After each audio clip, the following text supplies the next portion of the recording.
কৰি আছে আপোনালোকে মই দেখিছেনে ইয়া ছোৱালীজনীৰ কাৰণে আঙুৰ আৰু তৰমুজ কাটিছো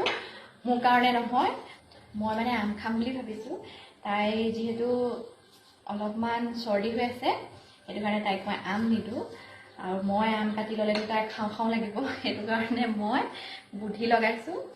তাইক মই এনেদৰে আঙুৰ আৰু তৰমুজ দি বহাই থৈ দিম আৰু মই আমৰ জুতি লম মোৰ নিচিনা কোনে কোনে কৰে বাৰু এনেকুৱা বুদ্ধি লগাব লাগিব ন অকমান নহলেতো তাই আম খাও কৰিব আৰু আমটো খাই দিয়া পিছততো আৰু তাই অৱস্থাটো বেয়া হৈ যাব আৰু যেতিয়া অৱস্থাটো বেয়া হৈ যাব কষ্টটো কাৰ হ'ব মোৰে হ'ব ন এই কাৰণে মই এতিয়া যোগাৰ কৰিছো তাইৰ কাৰণে এয়া তৰমুজ আৰু আঙুৰ আৰু মোৰ কাৰণে চাব দেই এয়া আম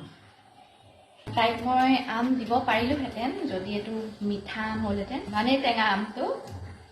এইটো নিমখ জলকীয়া দি মুঠতে ৰ'দ অকণমান লৈ বহি খোৱাৰ মজাই বেলেগ কিন্তু লগত কেইজনমান হ'লে ভাল হয় কলপাতত লৈ ধুনীয়াকৈ বহি হয়নে নহয় খাবলৈ কিমান ভাল লাগে এতিয়া লগেই নাই নহয় ক'ৰ পৰা খাব আৰু অকলে অকলে খাব লাগিব মানুহজনো নাই আজি লগতে বহাই ল'বলৈ মোৰ আমখিনি কাটি হৈ গ'ল এতিয়া মই ইয়াত অকণমান নিমখ দি ল'লোঁ তাৰ পাছতে জলকীয়া নহ'লেতো আম খাই ভাল নালাগে হয় নাই মই এতিয়া জলকীয়াটো সৰু সৰুকৈ কুটি লৈছোঁ দেখিবলৈ কিন্তু পকা নিচিনা লাগিছে দেখিছেনে কিন্তু খাবলৈ বহুত টেঙা মোৰ মুখখন দেখিয়ে গম পাইছোঁ চাগে কিমান টেঙা হ'ব লাগিব চানভি আৰু মই খাই আছোঁ চানভিয়ে কি খাইছে গ্ৰেপছ আৰু তৰমুজ খাইছে মই এয়া আম খাইছোঁ মেংগো খালো মা বাৰান্দাতে ৰ'দটো পৰি আছে সেইটো কাৰণে ইয়াতে বহি লৈছোঁ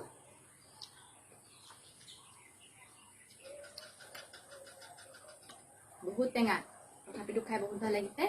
এইবাৰৰ প্ৰথম আম আৰু আমাৰ চানভিক কেলে দিয়া নাই তোমাৰ যে কাহ হৈছে তোমাৰ কাহটো যেতিয়া তোমাৰ ভাল হ'ব তেতিয়া তুমি খাবা দেই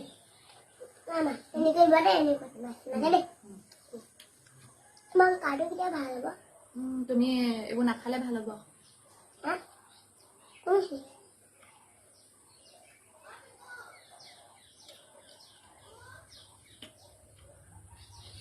মজা লাগিছে খাই দেই আপোনালোকে এইবাৰ আম খালেনে নাই আগতে যিবোৰ মানুহৰ ঘৰত শাকে পাচলিয়ে ফলে মূলে ঘৰখন ভৰি আছিলে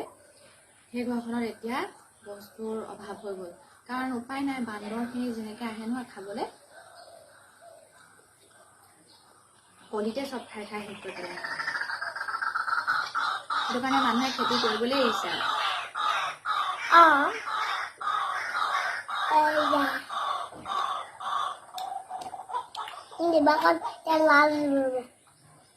খাই লওঁ দেই